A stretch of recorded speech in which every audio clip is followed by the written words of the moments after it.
Pizza Hut. I'm Frank Blake along with Wade Ute, and I guess man's infatuation with the car and speed began with the first horseless carriage. We're at the 3rd annual Regatta Autocross, and we have 87 cars in it. It's going to be an interesting autocross. Wade? We're going to see a lot of that autocross in just a moment, Frank, but first, I'll look at some of the show cars.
The regional executive of the Southern West Virginia region of the Sports Car Club of America is Mike Dudley. Mike, why do so many people come out to a car show and an autocross?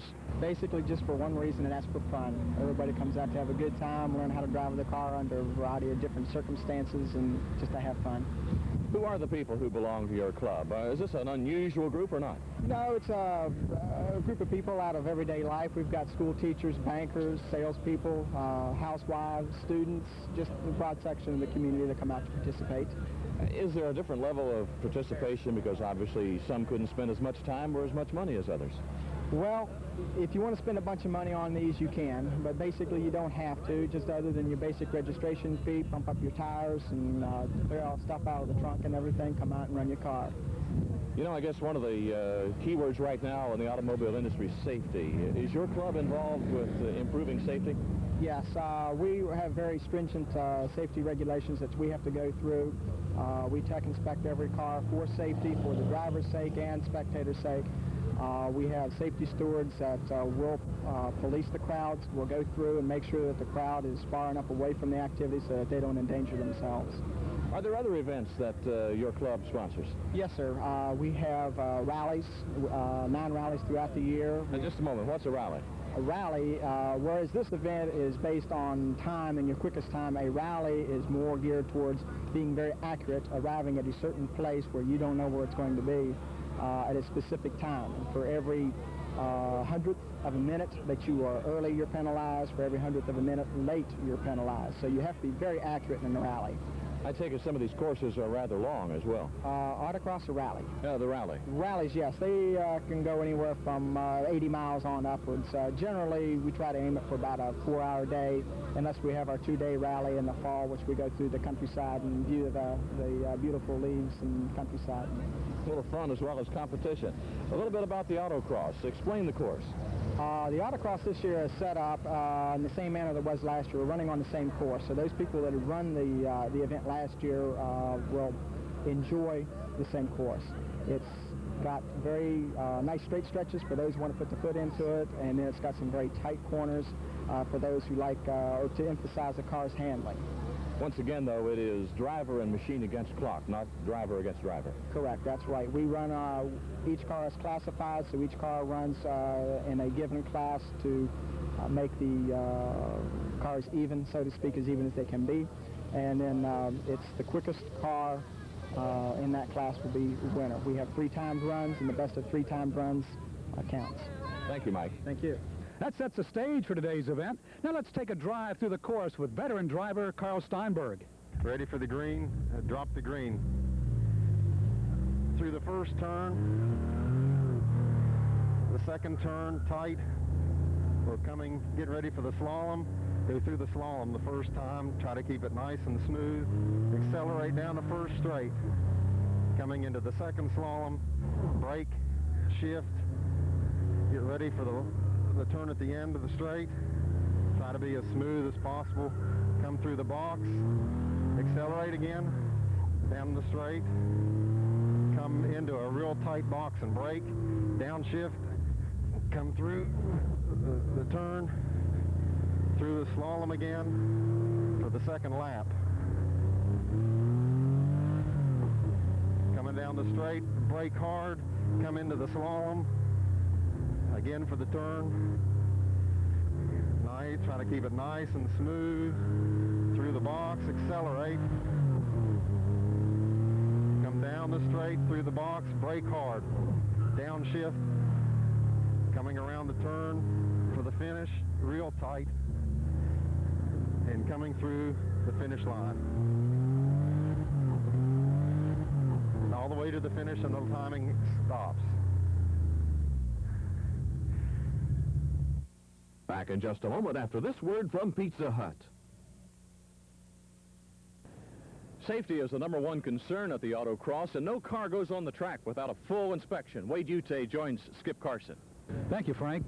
Skip, let me ask you, before an autocross, what's involved in an inspection? Well, we do a safety inspection, making sure that the car is neither leaking any fluids that might get on the course and cause trouble for another competitor, and that the car is safe to compete. We normally start under the hood and check for leaks, check that the battery is in securely, check that the brake fluid is filled, and make sure that everything is tight and secure inside under the hood. And the tires? The tires are checked to see that they're tight and to see if they have the proper amount of tread to be legal. Also, any hubcaps or loose items are removed from the wheels. We move to the interior and check that the interior is clean once again of loose items that might fly around and injure a competitor or get in the way of his feet. We check that the seat belts are good and securely mounted, and we check the competitor's helmet to see that it meets our specifications. Did any cars fail inspection today? We had a couple cars today that the tires didn't quite have enough tread, and a couple that the battery was loose. All those cars came back through and were checked again and passed, and were able to compete today. This event is sanctioned and insured by the Sports Car Club of America, and we're here to make sure you have a nice, fun, safe time. So please be extremely careful out there. You all see the asphalt sealer down here? It's slick. This isn't like anything you run on the street, so be real careful. The course is designed to be tight in specific areas so that you don't hit any fixed objects. It's also wide open in the middle so you can have some fun and impress your friends.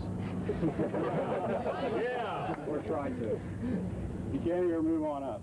We're going to run 3 runs. Each car will be given 3 timed runs. The runs are timed by electronic timer to 1/1000th of a second.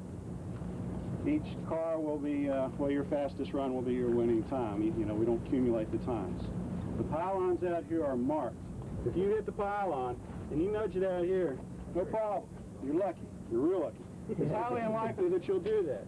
What you'll probably do is either knock it over, that's 2 seconds, or you'll knock it clean off the course, that's 2 seconds. But if any part of this pylon is still within that little marked box, you're okay. We'll have corner workers out there who'll go back and reset the pylon. Understand? Okay, we'll have a walkthrough when we're through here and give you a better idea of the course. There's maps all over the place. I know a lot of you have some questions, but it's really a pretty simple course. It's the same course that we ran last year, and we had a lot of fun. 2 first-season drivers are Damon Frederick of Charleston and Tom McCrone of Cross Lanes. Being first-season drivers, just what caused you to make the commitment to start this hobby? Well, I've been watching it since I was like 8 years old. I got interested in Lafayette, Louisiana, when I saw a Volkswagen bus run one. And we moved up here, and I met some friends, and they had cars, and they'd run them, so I'd come out and watch them. And this past November, I was lucky enough to purchase a car that I could autocross in. Damon, was it also just a childhood infatuation with you? Kids like to have a little car and make a lot of noise. Is that what brought you into this? Yes, sir. It started out really as a motorcycle. That's what got me started. I raced motorcycles for quite a few years, and my father started getting interested in racing cars on the road racing circuit, like in the tri-state area. And so it kind of, I wasn't really old enough to really start racing, so I got a car and started autocross, which is, a smaller scale, but it still gives you the feeling of, being a racer, I guess. Still gives you the fun. Tom, what are you driving? Fiat 124 Spider. It's 73 model, but it's very unique in its differentiations because I spent a month doing some customizing work on it. I've changed around the body work, and with the help of Carl Steinberg down at Sports Car Works, I've changed the body on it to where it's a very unique car now, where it differs from the normal 124 Spiders. What did you do to prepare it for an autocross? It usually takes a full Saturday for me to get one ready. I usually change the oil, wash and wax it, clean down the motor compartment, clean the interior out. Oh, there's a lot of pride involved, huh? Yes, there is. It's something I look forward to every month, and if it rains, I just put my top up and go on at it anyway. I enjoy it very much. Okay. Damon, you'll have one of the cars I think a lot of people will be watching. It's a Ferrari. Tell us a little about it. Well, it's a 1969 365 GTC, and it's a fairly rare car. They only made 120 of them total, in the sense that in that time span, Ferrari was working on a new motor, and this was one of the newer motors that they were working on, and they put it in an older body style. You know, I guess you said it was 69. A lot of people think, well, that's an old car, but really in this hobby it doesn't make any difference, does it? No, sir. If your car's been kept up fairly, reasonably, you can, they race vintage cars all the time on the tracks, 27 models. It just depends on what kind of care and pride you take in your car to keep it in good running condition. So there's a view from two first-season drivers, Dana Frederick of Charleston and Tom McCrone of Cross Lanes. We have a couple veteran drivers, Chuck Kaufman and Jack Sampson. And Chuck, this is your second time around, and as an autocross driver, what major adjustments do you make this year? Well, I've been developing my car primarily this year, just making changes within the rules and trying to make it a faster car, and relying on my experience just as having been a driver for a number of years, and I'm more interested in the mechanical aspects of this type of racing. What about the course today? I know it's a bit of a slick surface. Well, the course is different today, I think, in that it's easier to remember. Some courses on a more open lot, you have more of a memorization problem. Here it's fairly well determined by the grounds layout, and that removes a little bit of that anxiety of going off course, from having forgotten where the next turn is. What type of car are you driving? I have a VW Type 1, a 70 model. Now, what kind of competition will you face? Well, there's some tough competition in my class. It's street-prepared classes allow you to make modifications to your cars within certain limits, and everybody that's in the class primarily is developing their cars, so anybody's a potential winner. It's a tough class. Jack, this is your 8th autocross, and the test of the car and the test of the driver, it all comes out in an autocross, doesn't it? It sure does. Primarily, it's all 85-90% driving skill and 10% what you're driving. How do you approach your 8th autocross? This is your 8th year. Very cautiously. Try to be intelligent about it and view the course, pick the proper lines, and then try to stay there during the event. What is your car, type of car? It's a 1973 Triumph GT6. And what about the competition you'll face?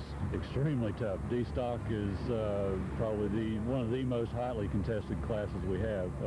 C Street Prepared and D-Stock are normally the two fastest classes other than the fully prepared or modifieds. Normally, you don't race before so many people. How does that affect you? You get butterflies?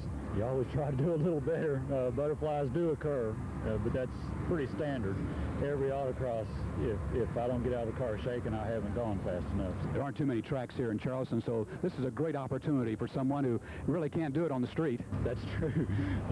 Doing the autocrosses has kept me from racing on the streets and things like that, and it's the only place in town you can bring your car out and run it and not get in trouble. So it really climaxes a tremendous year, and of course this is all part of a great week here at Sternwheel Regatta. Sure is. We're going to have a lot of fun today. Back in just a moment after this word from Pizza. Autocross drivers are just simply people from every walk of life having a lot of fun, but that means also that they're knowledgeable, and our expert commentary is going to come from Franz Workman. Thanks, Frank. Let's go right to the action. Starter Charlie McLean drops the green flag. That's Ken Allison's Lotus Europa. It's a fiber